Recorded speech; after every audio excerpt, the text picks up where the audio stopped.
The jazz was soft, the lights golden, and the laughter too loud for a Wednesday night. At the heart of the bar, Derek Wolfe held court like a king. Tall, rugged, and dressed in a designer blazer that screamed "try hard," he raised his glass for what felt like the 100th toast. His booming voice sliced through the background chatter. "To Lila," he declared, arm wrapped tightly around the young blonde perched beside him. "Soon-to-be breakout star of Verona's Secret, Hollywood's next big thing. You heard it here first." The crowd, mostly studio assistants, minor agents, and hangers-on desperate to be seen, erupted in applause. Lila Rose beamed, flipping her hair as cameras flashed. She looked perfect. Perfect body, perfect teeth, perfect timing. The kind of woman built for headlines and hot takes. And yet, not far from the spotlight, seated quietly in the back corner near the bar, was the woman whose silence spoke louder than any cheers. She wore black. No makeup, no entourage, no need for attention, because she didn't come for attention. She came for the show. That woman was Evelyn Grant, Derek's ex-wife. And in less than 2 weeks she would announce a casting decision that would set the industry on fire and turn Derek's smug grin into a national meme. He thought he was winning. He didn't know she was holding the pen. Flashback. 5 years earlier. Evelyn Grant was a screenwriter, a damn good one. She had a name in Hollywood's quieter circles, the kind of woman executives respected but rarely invited to after-parties. She wasn't flashy, she wasn't loud, but her words had built empires. Grey Halos, The Everhart Chronicles, Willow's Fall, critically acclaimed, fan-loved, and quietly bankrolled by her mind. She met Derek on set. He was the pretty face, the lead with a tragic past and a smile that could melt lenses. He was charming, hungry, and unpredictable, the kind of man women fell for in stories she wrote. Evelyn fell anyway. They married fast, too fast. Red carpets, joint interviews, magazine spreads. She believed him when he said he loved her brain, when he whispered that he wanted forever. But love in Hollywood ages quickly. Within 2 years, the cracks showed. Comments about her body, jokes about her mom haircut when she hadn't even had kids, passive jabs about how her scripts weren't mainstream enough anymore. Then came the absences, the last-minute schedule changes, the perfume on his collar that wasn't hers. When Evelyn confronted him, Derek didn't even flinch. "Maybe if you kept up with the younger writers, I wouldn't have to look elsewhere." She never cried in front of him again. The divorce was clean, quiet. She walked away with her dignity, a Malibu beach house, and full rights to every project her name was on. He got a publicist who sold a sob story to People magazine and a fast-growing ego. Within months, Derek was linked to a new it girl every week. Models, influencers, a C-list heiress from Texas. But when he met Lila Rose, a 24-year-old actress trying to land her first real role, he finally stuck. She was beautiful, bubbly, and eager. The kind of woman who posted 6 TikToks a day and called every producer babe. Derek was obsessed. He paraded her like a trophy. And Evelyn? She stayed quiet, she worked, she partnered with 2 top-tier producers and launched her own company, Grant Motion Pictures. She sold 3 limited series to streamers and greenlit her first full-length feature as executive producer, a twisted psychological thriller titled Verona's Secret. Evelyn wasn't just back. She was untouchable. Back to the bar. "You'll all see," Derek boomed, waving his phone in the air. "Lila's auditioning this week. Hell, I already talked to one of the casting directors. This role is hers." Lila giggled, sipping her pink cocktail. "I just hope they see me, you know? I feel so connected to the character, vulnerable but powerful, just like me." Evelyn's lips twitched. She had written the role of Verona based on a woman who'd been cheated on, underestimated, and discarded like yesterday's trend. In short, she had written Verona based on herself. And there was no way in hell Lila Rose was getting that lead. What Derek didn't know, what no one at that bar knew, was that casting had wrapped 4 days ago. Bella Quinn, the Tony-nominated Broadway actress with actual chops, had already signed the contract. As for Lila, she had landed a minor role. 1 scene, 26 lines. The desperate mistress who got slapped and walked out in tears. Evelyn had personally approved the script revisions. She had also booked a press rollout timed precisely for maximum impact. The casting announcement was scheduled for Monday. She was ready for the fallout. And sure enough, Monday morning hit like a sledgehammer. Breaking: Verona's Secret cast finalized. Bella Quinn to star. Filming begins October. Insider, Layla Rose cast in supporting role amid rumors of lead audition snub. Who's W? Derek Wolf's fiancée misses out on lead role in new thriller, written by his ex-wife. Derek's team scrambled. Layla's agent demanded answers. And Evelyn? She made no comment. She simply posted a black and white photo of her morning coffee with a caption, "Every role has a purpose. Choose yours wisely." That night, Evelyn's phone rang. Lila, crying. "You cast me to embarrass me," she sobbed. "No," Evelyn said calmly. "I cast you where you belong." Pause. "You're lucky I didn't write you out completely." Before she was Evelyn Grant, Hollywood's silent power player and quiet storm, she was just Evie from Portland. No trust fund, no connections. Just a girl with too many notebooks, a sharp tongue, and a dream bigger than the Pacific Northwest skyline. Her mom, Denise, raised her solo after her dad walked out when she was 6. Denise worked 3 jobs, waitress, cashier, and night shift janitor, to keep the lights on and a roof over their heads. Evie grew up watching her mother grind through life with a quiet resilience, never once complaining, never once asking for help. It left a mark. Evie learned early that if she wanted anything, she'd have to write it into existence. And so she did. By 16, she had filled over 40 journals with made-up lives, twisted plots, betrayals, and impossible love stories. While other girls dreamed about prom, Evie dreamed about Oscars. Her escape wasn't makeup or boys. It was Final Draft and the smell of freshly printed script pages. She won a statewide screenwriting competition her senior year. That led to a scholarship offer from UCLA. Evelyn said goodbye to Portland, kissed her mom at the Greyhound station, and never looked back. College was hard. Everyone at UCLA seemed richer, flashier, and infinitely more connected. Her classmates drove Beamers and drank oat milk before it was cool. Evelyn lived off ramen and dollar theater runs. She worked at a 24-hour diner to cover what her scholarship didn't, flipping pancakes at 3 a.m. while memorizing film history flashcards between orders. But what she lacked in privilege, she made up for in hustle. She interned on low-budget sets, wrote short films for student directors, and haunted every networking mixer she could sneak into. By her junior year, she was ghostwriting scripts for indie producers who needed fast turnarounds and didn't care whose name ended up in the credits. Her work was sharp, punchy, emotional, often better than the official scriptwriters, but she stayed in the background. It paid her rent. Barely.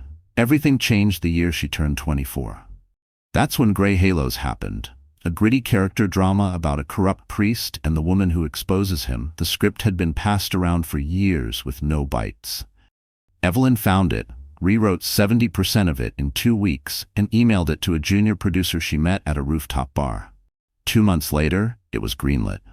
Evelyn was finally credited as the screenwriter, and suddenly people started whispering her name at parties. Grey Halos hit Sundance like a firework, winning Best Screenplay and landing Evelyn on every writer's to-watch list. And that's also when she met Derek Wolf. At the time, Derek was the kind of actor casting directors called a gamble. Pretty face, decent range, but no breakthrough role. When he auditioned for the lead in Grey Halos, Evelyn didn't even want him. She pushed for someone else, older, darker, more experienced. But Derek fought for it. He showed up to the 3rd callback with a handwritten note that simply read, "I am this character. You wrote me." Evelyn rolled her eyes at the time. She also gave him the part. They started dating a month into filming. It was electric. Derek was magnetic and funny, knew how to light up a room. And unlike anyone she'd known before, he made her feel seen. For the first time, Evelyn let herself believe she could have both, the career and the romance. They married the following year in a tiny ceremony in Ojai, under a canopy of eucalyptus trees. No press, no paparazzi, just close friends, a handful of co-stars, and an acoustic guitarist. For a while, they were Hollywood's low-key power couple. Derek's career took off after Grey Halos, landing him in back-to-back roles, and Evelyn kept writing hit after hit. They bought a house in the hills, adopted a rescue dog, and whispered about trying for a baby, maybe next year. But something changed. It started slow, like rust on metal. Derek stopped reading her drafts. He canceled their weekly no-phones dinners. He brushed off her stories, asking why she didn't write more commercial stuff. He started using phrases like branding and relatability. started comparing her scripts to the kind of movies where the girl always falls for the hot villain and nobody dies. Evelyn tried to hold on. She changed her hair, took breaks from work to travel with him, smiled through red carpet events where photographers shouted his name and forgot hers. But nothing worked. The man she once trusted with her most fragile dreams was slowly replacing her with someone shinier, someone louder, someone like Lila. When she found the messages, she didn't scream, didn't throw anything. She just stared at the phone in her hand, reading Derek's flirty text history with a barely legal actress from a failed CW reboot. Lila rose. "I want to write a role just for you," he had texted her. "You're everything Evelyn's not." That night, Evelyn packed a suitcase and left, quietly, efficiently, no drama. She filed for divorce the next day. The tabloids speculated endlessly. Creative differences, infidelity rumors. Was Evelyn too intense? Derek gave the kind of lukewarm, performative statements that publicists love. "We still care deeply for one another. Please respect our privacy." Evelyn said nothing, but inside something cold, ancient, and focused took over. She didn't want revenge, she wanted control. In the year following the divorce, Evelyn built something bigger than anyone expected. She used her savings to partner with veteran producer Nora Lynn, negotiated a silent stake in 3 rising production companies, and locked in a multi-picture deal with Silver Key Studios. She took meetings at rooftop lounges, dressed in all black, and let rumors swirl. By the time she greenlit Verona's Secret, she was no longer the ex-wife of an actor. She was the boss, the owner, the final word. And when Derek came sniffing around, trying to get Lila into the room for a lead she didn't deserve, Evelyn smiled, said nothing, and handed the casting folder to her assistant. With a single signature, she changed the ending. Because Evelyn Grant was done writing stories for men who underestimated her. Now she wrote endings for herself. The Hollywood casting process is part theater, part war, and part politics. To outsiders, it looks glamorous. An actress walks into a room, reads a few lines, maybe cries on cue, and either gets the part or doesn't. But behind those velvet-lined walls and espresso machines is a battlefield. Reputations are made, careers are killed, and sometimes power is proven with just a whisper. When Verona's Secret went into pre-production, Evelyn Grant knew the vultures would circle. It was her first time producing under her own banner. Everyone wanted to see if she'd crumble without Derek, without studio safety nets, without a man propping her up. But Evelyn had planned this battlefield well. The story was tight. A psychological thriller centered on a grieving woman named Verona, who infiltrates the family of the man responsible for her sister's death. It was dark, intimate, sharp, like Evelyn herself. The budget was mid-level but solid. $30 million, privately financed with a strong distribution deal already secured through Artemis Pictures. Filming was set to begin in Vancouver in October. The team was locked. Director Shane Avery, known for his moody visuals, cinematographer Carla Diaz, a rising star from Spain, and casting head Marcus Bell, whose instincts were feared and respected industry-wide. The only question that remained, who would play Verona? Evelyn wanted Bella Quinn from the start. A Broadway darling with 2 Tony nominations, Bella wasn't box office in the traditional sense. She wasn't trending on social media, didn't have a TikTok fan base, and didn't do hot girl roles. But what she did have was raw, aching, undeniable talent. Her audition had left everyone stunned. She read one monologue, just one, and the room went silent. Her eyes brimmed with quiet rage, her voice trembling on the edge of grief and fury. She was Verona. When she finished, the only sound was Evelyn's soft, "Thank you." Marcus turned to her, eyebrows raised. Evelyn just nodded. There was no debate. Bella was the lead. Meanwhile, across town in a loft apartment wrapped in white gauze curtains and sponsored skincare, Lila Rose was rehearsing. Well, sort of. She was filming herself on an iPhone, trying out different poses and emotional beats while Derek adjusted the lighting. "Try the look where your eyes go glassy, but you don't cry," he said, squinting. "It's more artistic." Lila blinked rapidly. "Like this?" "No, more tortured, less mascara. Think Verona just found her sister's body." Lila pouted. "I don't even know what happened to her sister. You said you'd get me the full script." "I'm working on it, babe. Just trust me. Evelyn owes me." That was the thing about Derek. He actually believed Evelyn owed him. He'd convinced himself he had made her career. that her rise had been attached to his face, that he still had power. He didn't. When Marcus Bell received Lila's self-tape, he lasted 42 seconds before sighing loudly and closing the video. "She thinks squinting is acting," he muttered, tossing the iPad onto his desk. Evelyn said nothing. She was sipping her coffee, flipping through the latest version of the shooting schedule. "She's not even SAG," Marcus continued. "This girl's never carried a scene in her life. Her reel is just filtered thirst traps and one walk-on part in a car insurance commercial." "I know," Evelyn replied coolly. "So what do we do?" She looked up, her expression calm, unreadable. "Cast her in the mistress role." Marcus blinked. "The side character?" "One scene, crying, slapped, leaves." "You're serious?" Evelyn closed her binder. "Dead serious." He stared at her for a beat, then smiled slowly. "That's cold." "Not cold," she corrected. "Poetic." Within the week, the offer went out to Bella Quinn for the lead role, and Lila's agent received a formal request to audition for Erica, a supporting part labeled attractive but fragile, ex-lover with manipulative tendencies. Derek was furious. He stormed into Evelyn's office without knocking, red-faced and loud. "You're humiliating her. You did this to get back at me." Evelyn barely looked up from her paperwork. "You're not that important, Derek. You cast her as a side chick." "I cast her as the side chick she is," she snapped. He flinched, caught off guard by her tone. She stood then, calm but firm, her voice low and lethal. "You brought your little affair into my life. You paraded her around like she was your upgrade. Now you want me to hand her my story? My lead? My heroine?" She stepped closer, eyes locked onto his.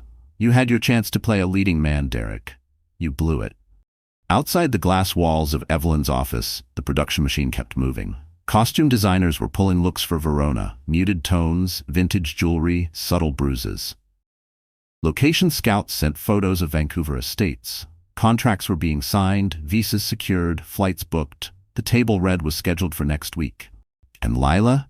She still thought she had a shot at the lead. Meanwhile, social media started catching wind. A leaked casting list made its way to Twitter. A few gossip accounts whispered that Bella Quinn had signed on. Lila posted a now-deleted selfie with a caption, "Big things coming. I'm ready to lead." Evelyn didn't respond publicly, but privately she smiled. The week before filming, Lila was invited to the production office for a wardrobe fitting. She arrived in sunglasses and a silk scarf, expecting cameras, champagne, maybe a small welcome gift. Instead, she was ushered into a trailer where a wardrobe assistant handed her a tattered trench coat and a pair of cheap heels. She blinked. "What's this?" "Erica's look," the assistant said. "I think there's a mistake. I'm the lead." The assistant froze, glancing at the clipboard. You're Erica, right?" "No, I mean yes, but Derek said." The assistant looked uncomfortable. "I just do fittings." Lila stood there for a moment, speechless, holding the scratchy coat that smelled faintly of mothballs and vinegar. It wasn't what she expected. It wasn't the dream. Derek Wolfe always needed an audience. He didn't just want attention. He needed it the way a plant needs sunlight. The limelight was his oxygen.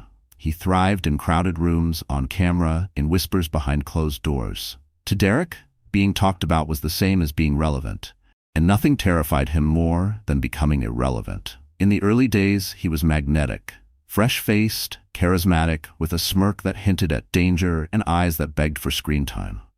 Casting agents loved him. Women adored him. Directors saw potential, and Derek soaked it in like champagne at a rap party. He believed in his own legend before it was even written, and for a while it worked. After Grey Halos, he booked 2 major films, a high-end watch campaign, and 3 magazine covers. He'd flash that movie star smile, say the right things about honoring the craft, and drop Evelyn's name only when it helped his image. But slowly the momentum shifted. He turned down a gritty indie that ended up winning Best Picture. He demanded too much money for a Netflix drama that went on to become a cultural juggernaut. He passed on an ensemble film because he wouldn't be the center of every scene. His ego didn't just grow, it became insatiable, and as the roles dried up, he blamed everyone but himself. By the time Evelyn filed for divorce, Derek's career was already on shaky ground, but rather than reflect, he doubled down on the one thing he still knew how to do: perform. Only this time, the audience was the paparazzi. He dated models, walked red carpets solo, sunglasses on indoors. gave vague interviews about outgrowing certain partnerships, and hinted at creative stagnation. And then came Lila. 24, beautiful and naive enough to think Derek Wolfe was still a leading man. He met her at a luxury gym in West Hollywood. She was taking acting classes part-time and working promotional events for fashion brands. Their first date was dinner at Catch LA. The second was a photo op.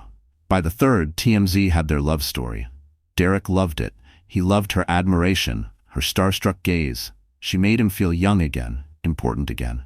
What he didn't see, what he couldn't see, was that while he was flaunting his new muse, Evelyn was building something bulletproof. When Evelyn announced Verona's secret, Derek saw an opportunity. He assumed she still operated like the woman he used to criticize for being too emotional, too behind the scenes. He thought he could pressure her, charm her, maybe even guilt her. He was wrong. And when Bella Quinn was officially announced as the lead, something in Derek snapped. He tried to spin it. "Bella's great," he told reporters. "Lila's still reading for a key role. We're thrilled."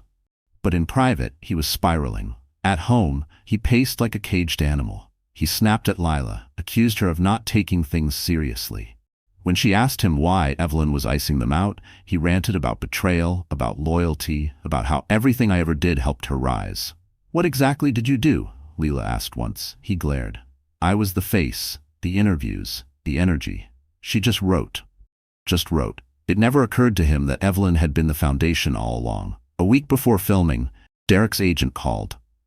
"Got bad news." Derek straightened. "Is it about the cameo?" "They cut it." "What?" "The producers think your presence would distract from the story." Derek was stunned. "It's one scene. They don't want you anywhere near it." Evelyn made that clear. He slammed the phone down, breathing hard. It wasn't just the humiliation. It was the realization that he no longer had leverage. He had no power here. Evelyn didn't fear him. She didn't need him. He poured a whiskey, then another. And still the world moved on. Lila, meanwhile, was struggling. She bombed the table red, forgot her only monologue, broke down crying when the director asked her to tap into raw pain. "She doesn't know how to access real emotion," Carla, the cinematographer, whispered after rehearsal. "She's never been broken," the costume designer replied. The crew talked. The word spread. Lila Rose wasn't ready. But Evelyn let it play out. Not out of cruelty, but clarity. Sometimes people need to be exposed before they evolve. Sometimes truth has to sting before it sticks. Derek tried to repair things. He emailed Evelyn late one night, his tone oddly nostalgic. "We built something once. Doesn't that count for anything? I just want her to succeed. I thought maybe we could all work together again." Evelyn didn't reply. She forwarded the email to legal. Then she kept producing. The media began to shift. The Lila Derek narrative lost steam. Tabloids turned to new scandals. Younger stars, fresher faces. Derek pitched a reality show. Networks passed. He joined a podcast interview unpaid and rambled about cancel culture and industry politics. He complained that his ex-wife blacklisted him, that he was erased unfairly. But the truth? Derek wasn't erased. He just ran out of substance. By the time Verona's Secret began filming in Vancouver, Derek Wolfe was trending for all the wrong reasons. A clip from his podcast went viral for how delusional it sounded. One journalist tweeted, "When your ex-wife becomes your boss and you don't even realize it." Derek's name trended for 72 hours. The memes were brutal. His agent stopped answering. Even Lila pulled away, suddenly unsure of her future. "You said you knew this industry," she snapped. "You said you'd protect me." "I did," Derek shouted. "You just didn't deliver." It was the first time he blamed her out loud. It wouldn't be the last. The unraveling wasn't dramatic. No fistfights. No breakdowns on the red carpet. It was slower than that. Derek faded. He stopped getting invited to premieres. His inbox dried up. The studios moved on. And Evelyn? She was too busy to notice. She had scripts to approve, press tours to schedule, a film to launch. She was the lead now. And Derek? He was just an old scene that no longer made the final cut. The buzz started on a Tuesday morning, quiet at first. Just a few posts on a casting thread, some whispers on a film blog. But within hours, it was everywhere. Bella Quinn confirmed as lead in Verona's Secret. Lila Rose lands supporting role as Erica. The entertainment sites exploded. Broadway legend to star in Evelyn Grant's thriller. Model turned actress Mrs. Lead, fiancée of Derek Wolfe, relegated to minor role. Did Evelyn Grant just serve revenge cold? Twitter lost its mind. Some fans rallied behind Lila, blaming elitist Hollywood politics. Others posted side-by-side comparisons of Bella's stage performances versus Lila's Instagram reels. Someone even dug up Lila's old reality show clips, ones she'd tried hard to bury. They resurfaced in memes within minutes. It was brutal. And it hadn't even reached Lila yet. When Lila woke up in Derek's apartment to dozens of missed calls and notifications, she was confused. "Why is everyone texting me?" she mumbled, still half asleep. Derek sat on the edge of the bed, silent, scrolling through headlines. His face was pale. She reached for her phone and froze. The first article she opened said it all. Ex-wife casts mistress in one-scene role, Hollywood gasps. "Wait, what?" Lila whispered. "What the hell is this?" Derek finally looked up, his jaw tight. "It's out. Evelyn made the announcement. You told me I was getting the lead." He stood up, voice rising. "That was the plan. She went behind my back. She's doing this to humiliate us." Lila blinked. "You said she didn't have the power." "She shouldn't."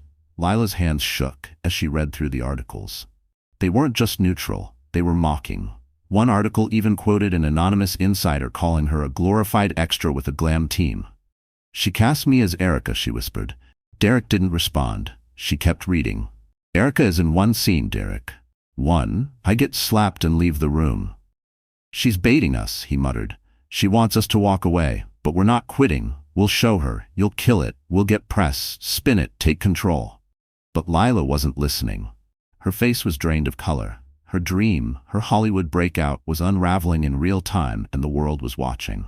2 days later came the table read. It was supposed to be private, no cameras, just cast, crew, and producers. But somehow, a leaked photo hit the internet. Bella Quinn at the head of the table, in full control, laughing with Evelyn and director Shane Avery. Lila was there too, in the corner. Smiling, yes, but visibly tense. Commenters zoomed in on her body language, her tight smile, the way she was holding her script like a lifeline. "She looks like she knows. This is painful to watch. Why did she even show up?" One tweet went viral. "Imagine boasting about your future Oscar and getting cast as the side chick. Evelyn Grant is playing chess." Back on set, things were worse. Lila was late to her first fitting, missed her rehearsal call time, cried in the makeup chair. The crew whispered, not cruelly, just the way people do when something's clearly falling apart and no one wants to be blamed for noticing. Derek visited the set once, trying to show support. But his arrival caused more tension than help. The assistant director gently asked him to stay away during shoot days. He left fuming. Then came the gala. It was the Silver Key Studios Summer Showcase, an annual event for talent, producers, and media to mingle, pose, and announce upcoming releases. Think Met Gala meets Cannes, with just enough desperation in the air to keep everyone hungry. Evelyn wasn't even supposed to attend. She hated these things. But Silver Key insisted it was her studio's first major film under her production banner. Verona's Secret was their fall jewel. So she went. Wearing a sleek black gown and a smirk, the moment she stepped onto the carpet, the crowd surged. Cameras flashed. "Evelyn, over here!" She posed beside Bella Quinn, who was radiant in crimson. They laughed, whispered. The press loved it. Then, 20 minutes later, Derek and Lila arrived. It was a disaster. Lila wore a sheer gown that showed more than it covered. Her stylist had gone for edgy, but landed somewhere between confused and desperate. Derek wore a white tux. White. Who wears white to a black and silver event? They smiled, posed, waved, but the reception was icy. One journalist muttered under his breath, "Bold move showing up." Another simply shook her head and said, "Yikes." Things got worse inside. At the seated dinner, Derek tried to approach Evelyn's table. She barely acknowledged him. He leaned in, voice low. "This isn't over." She didn't blink. "It already is." Then she turned back to Bella and resumed her conversation. Lila stood behind him awkwardly, ignored by everyone, eyes darting around as if looking for an exit. Someone at the next table whispered too loudly, "Is that the girl from the car insurance commercial?" Lila heard it. Her face crumpled for a split second before she pasted the smile back on. Later that night, someone live-streamed a snippet from the event's backstage green room. Lila was caught on camera mid-breakdown. "He said I'd be the star. He said she was old news. And now I'm the punchline? I can't even walk the carpet without people laughing at me." A crew member tried to calm her, but Lila shoved the phone away. The clip went viral within hours. Hashtags, Erica Energy, Grant played you, lead to side chick. Even celebrities joined in the online commentary, some supportive, most not. By morning, Lila had deactivated her Instagram. And Derek? He was still trying to control the narrative, posting motivational quotes, calling in favors from fading agents. But Hollywood doesn't forget humiliation, and it doesn't like liars. At the next Silver Key pitch meeting, Derek's name came up. The executive producer chuckled. He used to be something. Yeah, someone else added. Now he's just a cautionary tale. And Evelyn? She didn't gloat. She just went back to work. The film was halfway through production. Bella Quinn was delivering brilliance. And the audience? They were already lining up to watch it all unfold. Because there's nothing Hollywood loves more than a well-written takedown. Especially when the villain doesn't even know they're the punchline. Lila Rose had never felt invisible before. Not in a room, not on a carpet, and certainly not on camera.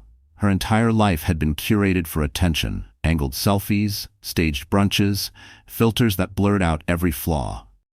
But for the first time in her career, no, in her life, people were looking past her, and they were laughing. Her face was everywhere, but not the way she wanted. Not in a feature film trailer, not on a magazine cover.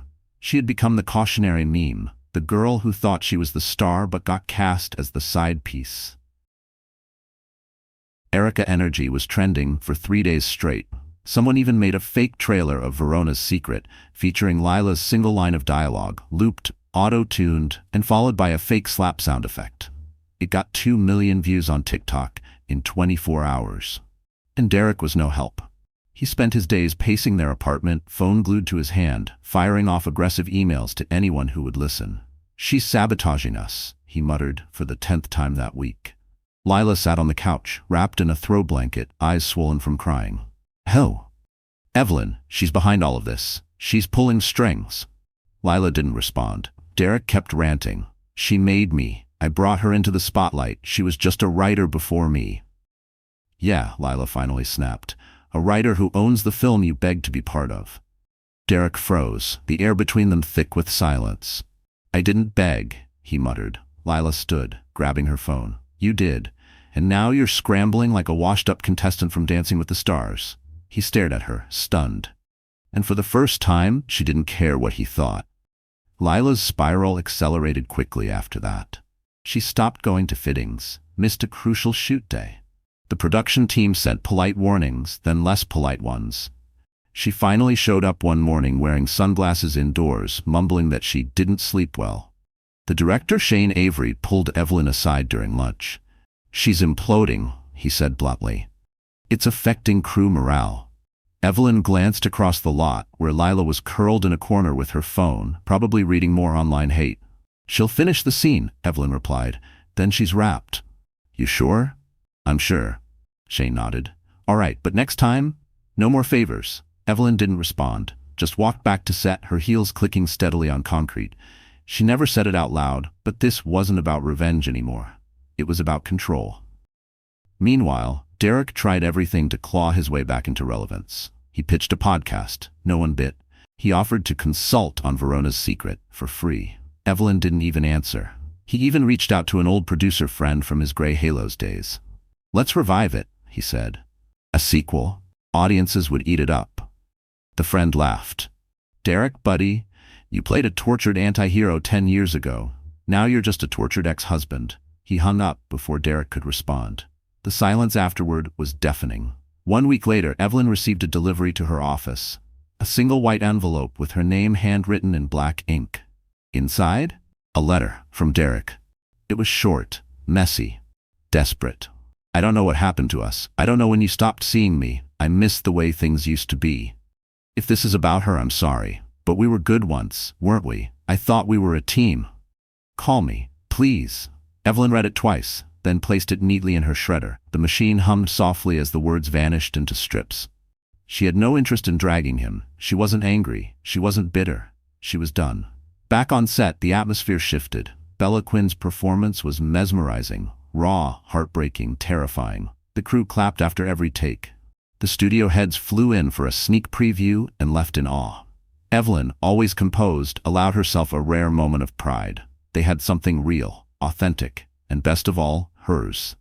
Lila's final scene came and went without fanfare. She delivered her lines, took the slap, walked off set, no applause, no compliments, just a quiet, "That's a wrap," from the assistant director and a polite nod from the makeup girl. She cried in the car. Derek didn't notice. He was too busy Googling how to get it unbanned from Reddit AMAs. Weeks later, a teaser trailer for Verona's Secret dropped.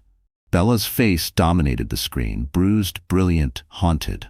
Critics raved within hours. The buzz was instant. In the final seconds of the teaser, Lila appeared, crying, eyes red, hair disheveled, one line, "Why didn't you stop it?" Then cut to black. The internet exploded. Was that Lila Rose? One line? Damn. She got 5 seconds of screen time. I blinked and missed her. The hashtag returned, Erica Energy. This time, Lila didn't respond. She turned off all her notifications. Evelyn sat in her Beverly Hills office the night the teaser went live. Her phone buzzed nonstop. Congratulations. Praise. Press requests. Her assistant popped in with a smile. People are calling it your comeback. Evelyn looked up from her desk. It's not a comeback, she said calmly. I never left. That same night, Derek logged into his old IMDb page and stared at the credits. His last real film was 3 years ago. His last award was 6. And now? He wasn't even mentioned in the press release for Verona's Secret. He refreshed the page, again and again. But no new projects appeared, just silence. Lila, for her part, moved back into her sister's guest house in Pasadena. The big auditions stopped coming. Her agent stopped returning calls. She tried a few brand deals, skin serums, vitamin gummies, but the comments section tore her apart. Eventually, she stopped posting. She went quiet. And for the first time in her life, Lila Rose didn't want the spotlight. She wanted to disappear. As for Evelyn, she wasn't gloating. She wasn't bragging. She was busy prepping for the premiere. Because the real show? It hadn't even started yet. For months, Evelyn Grant let everyone assume she was just the executive producer of Verona's Secret, the quietly powerful ex-wife with a sharp pen and sharper instincts. But the truth? She wasn't just producing the film. She owned it. More than that, she owned the studio behind it. Silver Key Studios. The entire infrastructure. Every project. Every payroll. Every release date. Evelyn wasn't just behind the curtain. She was the one pulling every string. It started 2 years prior, just after her divorce from Derek finalized. While he was busy dating starlets and guesting on D-list podcasts, Evelyn was flying under the radar, meeting with investors, exploring partnerships, sitting in on tech-backed film financing meetings in Zurich and Singapore. She didn't just want to tell stories anymore. She wanted to control the platform. She wanted ownership, and she got it. With the help of Nora Lynn, a Silicon Valley venture capitalist turned media disruptor, Evelyn quietly purchased 51% of Silver Key Studios under a shell company, Epiphany Holdings. It wasn't in the trades, it wasn't public knowledge. All the headlines called her a producer with creative freedom. But that was by design. Evelyn didn't want noise, she wanted leverage. She got both. The night Verona's Secret wrapped, Nora flew in to celebrate. They sat on Evelyn's balcony overlooking the city, sipping wine, the Hollywood sign glowing in the distance. You think Derek knows yet? Nora asked, grinning. Evelyn smirked. He still thinks I'm just a scriptwriter who got lucky. Nora raised her glass. To the lucky ones who own everything. Clink. The twist didn't go public until Verona's Secret's official press conference, held at the Ritz-Carlton in downtown LA. The room was packed. Journalists, bloggers, fans, even a few skeptics. Everyone expected the usual Q&A, cast reflections, behind-the-scenes anecdotes, a few soundbites for TikTok. What they got was a bombshell. Midway through the event, one persistent reporter asked, Evelyn, you seem to have full control on this project. How much of the creative say did Silver Key give you? Evelyn smiled, then said 4 words that cracked the room wide open. I am Silver Key Studios. Gasps. The microphones buzzed with follow-up questions. Wait, you own the studio? Since when? How did you keep this quiet? Evelyn leaned in, poised and calm. For over a year, quiet power moves differently. The internet imploded. She owns it trended within 30 minutes. Memes flooded social media. Evelyn sitting on a Game of Thrones-style throne made of clapboards, scripts, and rejection letters. Tweets like, she's not the ex-wife, she's the empire. Derek got cast out while Evelyn bought the building. Interviews poured in, requests for panels, think pieces titled The Rise of Silent Queens and Hollywood's New Monarchs. Meanwhile, Derek watched it all unfold from his couch, alone. He had no public statement to offer. Every press contact had stopped returning his calls. And the worst part? He couldn't even pretend it was a surprise. He should have seen it. All the signs were there.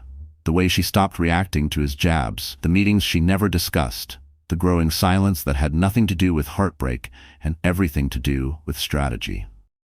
Derek had been outplayed. Completely. Lila saw it too. She scrolled through the coverage from her sister's couch, jaw slack, thumb frozen mid-scroll. She owns the studio? Her sister nodded from the kitchen. It's all over the news. Lila sank deeper into the cushions. No wonder nothing she did worked. No wonder every door seemed to close the moment Evelyn blinked. She was playing a game where the rules were rewritten by someone else, and that someone had made her a punchline. Back in LA, Evelyn fielded congratulatory calls from A-list actors, agents, and young screenwriters who had once ignored her emails. Studios offered to co-produce. Streaming giants offered blank checks. But Evelyn declined most of it. She didn't want to be everywhere. She wanted to be precise, deliberate, undeniable. She was building not just a career, but a legacy. At a private dinner with Silver Key's board, one investor raised a glass and said, "What you did to Derek Wolfe, poetic." Evelyn just raised an eyebrow. "What I built had nothing to do with Derek." Another exec chimed in. "Still, casting his fiancée as the side chick? Iconic." Evelyn smiled faintly. "I didn't cast her as revenge." The table fell silent. "I cast her because I could." The story became legend. Bloggers retold it like folklore. The cheated-on wife who didn't cry, she created. The woman who didn't get even, she got everything. College film programs began citing Verona's secret, not just as a success story, but as a case study in power, strategy, and grace. And Evelyn? She never gave a revenge interview. She never gloated. She just got ready for her next premiere. Derek, now living in a one-bedroom apartment in Westwood, took a part in a commercial for arthritis cream. He told himself it was temporary, a brand pivot. But deep down, he knew. His days as a leading man were over. Not because he aged, not because he was replaced, but because he underestimated the wrong woman. When Evelyn Grant walked into the Met Gala, in a deep emerald velvet gown with a plunging back, the world finally saw her not just as a woman behind the scenes, but as the woman in charge. She wasn't clinging to relevance. She wasn't tied to a man's name. And she definitely wasn't hiding in the shadows of her ex-husband's scandals anymore. She was reborn, refined, rewritten. Her glow-up didn't come overnight. It wasn't just a wardrobe shift or a haircut. It started in silence. In long mornings with black coffee and no distractions. In gym sessions with a former Marine who didn't ask about her past, only pushed her to run harder, lift heavier, breathe deeper. In meditation retreats in Joshua Tree, where she confronted the pain, the betrayal, the part of herself that once begged Derek to choose her. She stopped begging and started building.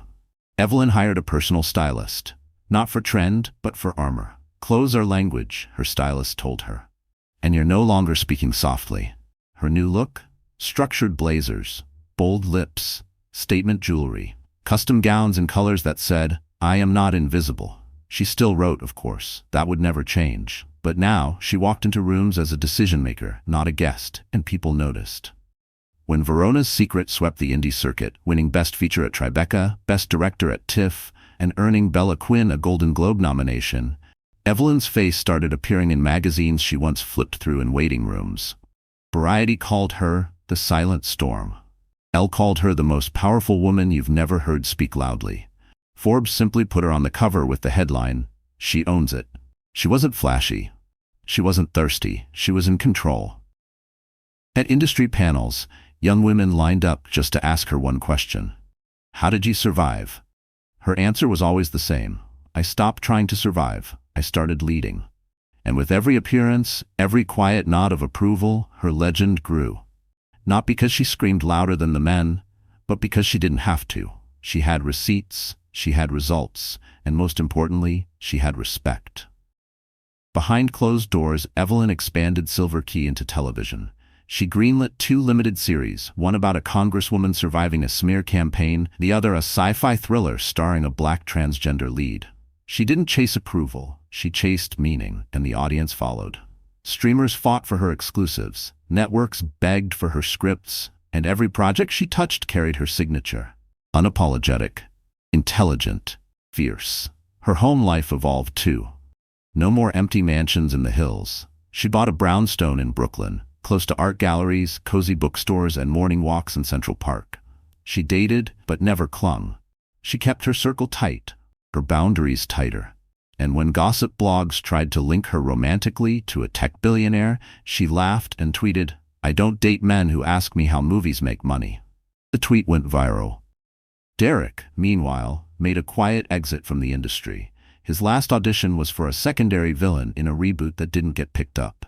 He showed up to the premiere of Verona's Secret alone, uninvited, wearing a wrinkled suit and forced smile. Security asked him to wait outside, and he did. Watching Evelyn glide past the cameras, arm in arm with Bella Quinn and her director, glowing under the lights that once belonged to him, the tabloids didn't even notice him. He was old news, out of frame. Lila Rose attempted a podcast, one of those healing through storytelling series, but the comment section wasn't kind. She faded, eventually into influencer obscurity. Yoga retreats, motivational posts, a pyramid scheme in the desert. Evelyn? She stayed. She endured. And she redefined what it meant to be powerful in a place built to ignore women like her. She didn't climb a ladder. She built a staircase, and then removed the steps for anyone who tried to follow with bad intentions. At her 40th birthday, surrounded by creatives, writers, activists, and a few close friends from her Oregon roots, someone raised a glass and asked her, "What's next?" Evelyn smiled, eyes sparkling. "I'm not done yet," she said. And neither are the women watching. Because Evelyn Grant didn't just get even. She got everything, on her own terms. And she made damn sure the door stayed open for whoever came next. The night of the Verona's Secret premiere was cinematic in itself. Held at the newly renovated Avalon Theater in Hollywood, the venue glowed under strings of vintage bulbs. Gold banners with Evelyn's production company logo fluttered in the breeze. Cameras flashed, champagne was chilled, the air shimmered with that rare electricity only Hollywood nights could hold. It wasn't just a film premiere, it was a coronation. Evelyn arrived last. Always last. She stepped out of a sleek black town car in a deep crimson satin gown, minimalist in silhouette but dramatic in presence. Her hair was pinned back, her skin luminous, her heels silent as she walked the black carpet lined with a sea of press and photographers. By her side, not a date, not a man, but Bella Quinn, her star, her muse, her statement. Together, they walked that carpet like royalty. Two women who didn't beg for space, they took it. The press went wild. Evelyn Grant shuts down Hollywood. Women leading women, the image that broke the internet. No men, no mess, just power. Inside the theater, the energy was thick with awe and anticipation. Every seat was filled. Critics, celebrities, industry giants, whispers about the script, the buzz, the performances. But mostly about her. Evelyn Grant, the woman they underestimated. The woman who never shouted, only acted. Derek showed up too. Of course he did. He wore a navy suit a shade too tight, a smile a little too bright, walking the carpet alone. No Lila, no entourage, no buzz. He tried to hover near the step and repeat banners but was politely nudged along by staff. He attempted an interview with a minor outlet, but the reporter skipped him for a producer from Netflix. He faded. Inside the theater, Derek found his name on the seating chart. Row E. Far left, practically in the shadows. Evelyn sat front row center beside Bella and Silverkey's distribution head. The lights dimmed. The film began. And for the next 2 hours, the room forgot Derek Wolfe existed. Verona's Secret was a masterclass. Bella Quinn delivered a career-defining performance. The audience gasped, clutched armrests, wept. Evelyn's script was devastating and smart. Every frame held meaning. Every beat hit like thunder. And then came Lila's scene. 1 minute, 15 seconds long. She appeared, cried, delivered her line. "Why didn't you stop it?" Then was slapped by Bella's character and exited the frame. Silence. A few chuckles. Then the film moved on. Lila's big break had become a punchline. Again. The lights rose. Applause erupted. A standing ovation. And when Evelyn stood to accept the flowers, the crowd turned toward her. Not the actors, not the studio heads.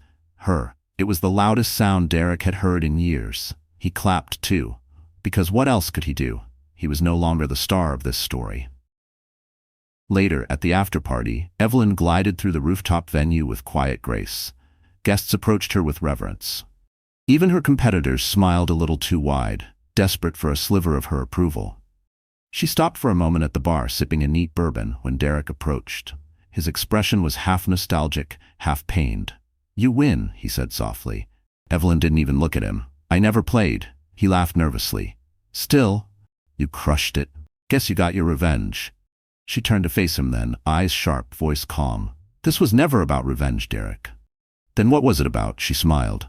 "Closure." He stood there, speechless. And then she walked away, toward the future. The final act of poetic justice came days later when Verona's Secret broke box office records for an indie release. It landed a surprise Oscar nomination for Best Picture, and Bella Quinn was nominated for Best Actress. Evelyn received her first nomination for Best Original Screenplay. And Lila? Nothing. Not a mention. Not a tweet. Her Instagram reactivated briefly with a sponsored post about detox tea. The comments were merciless. Erica Energy was still trending. The message was clear. Evelyn Grant didn't just reclaim her story, she rewrote the whole damn script, and everyone who once doubted her, they now sat quietly in the back row watching her glow. Evelyn Grant didn't just survive heartbreak, she rebuilt from it. She didn't wait for permission to heal. She didn't beg for apologies that would never come. She turned silence into fuel, betrayal into blueprint, and every insult into an invoice. She rose, not in rage, but in clarity. And her story? It became more than just a Hollywood drama. It became a movement. 3 months after Verona's Secret swept the Indie Awards circuit and landed its Oscar nominations, Evelyn stood on a stage in front of 3,000 women at the Global Women in Media Summit. The audience was filled with journalists, directors, actresses, and girls from small towns who still wrote their dreams in dollar store notebooks. She wore a sleek navy suit, no jewelry, no distractions, just her voice, and she told the truth. "I used to think I had to be quiet to be respected," she began, "to be palatable, to be safe." She looked out over the crowd. "But safe women don't make change, they make apologies." Applause. "I was told I was just a writer, that I should be grateful for any credit, that I should accept less because someone louder was leading." A pause. And then I realized they weren't leading, they were just blocking the view. Her speech went viral. Clips flooded Instagram and TikTok. Even teenagers who'd never seen the film reposted quotes like gospel. "You don't have to be loud to be strong. You don't have to be visible to be powerful. You just have to stop waiting for someone else to choose you." And the most shared one of all, choosing yourself isn't selfish, it's survival. Evelyn started a mentorship fund for young women writers and directors. She didn't post about it much, but within a year, the fund supported over 100 emerging creatives from underrepresented backgrounds. One of them, a Latina screenwriter from Arizona, sold her first pilot to Netflix and cited Evelyn in every interview. "She didn't just hold the door open," she said. "She installed a lock to keep out the ones who'd shut it again." Meanwhile, Evelyn continued her quiet takeover. She launched a podcast called Unscripted, where she interviewed women in power. Not about scandal, not about men, but about resilience, vision, and the cost of silence. The first guest, Bella Quinn. Together they laughed, talked about the loneliness of excellence, the myth of overnight success, and the freedom that comes when you stop performing and start living. And what about Derek? He moved back to his hometown. He teaches acting now at a community center. Some say he's humbled. Others say he's bitter. But Evelyn doesn't check. She's done chasing closure. Some stories end with applause. Others end quietly, behind drawn curtains. Lila Rose pivoted too. She started a yoga and healing retreat in Sedona. Her tagline, realignment, not revenge. Some people rolled their eyes. But Evelyn, she smiled. Because growth, even messy growth, still matters. And maybe that role, Erica, the side chick, was Lila's wake-up call, not her punishment. Evelyn hoped so, because women deserve second acts too. Even the ones who didn't treat you well. Years passed. Silver Key expanded globally. Evelyn greenlit international films, funded documentaries on women's rights, and helped produce a Broadway play that reimagined Jane Eyre as a courtroom thriller. But no matter how big her platform got, she never forgot why she started. Not to get back at anyone, but to never have to ask again. At an awards ceremony honoring her for lifetime achievement, the host asked her a final question. What do you want women to remember when they hear your name? She thought for a moment, then said that they can leave, that they can rise, that no man, no mistake, no betrayal defines their ending. And with that, Evelyn Grant stepped off the stage, not as the ex-wife, not as the wronged woman, but as the architect of her own legend, unapologetic, unshaken, and unforgettable. So the story has ended, our wonderful friends. Are you still here right now with us? If you are, then something in this story must have touched your heart. Maybe a line, maybe a moment, maybe the whole journey of Evelyn rising from betrayal to legacy. What we witnessed wasn't just drama, it was transformation. It was proof that even after being torn down, you can still choose yourself. Remember this quote from Heterodoxism: "The soul doesn't break, it bends, it trembles, but it returns stronger when it remembers its worth." Maybe that's you today. Maybe you're still learning to remember. And if you are, we see you. If this story lit a fire in you, if it reminded you of your own strength, then please like this video, share it with someone who needs it, and subscribe to this channel for more stories that speak to your spirit. And drop a comment. What part of Evelyn's journey hit you the hardest? Let's talk. Let's heal. Together.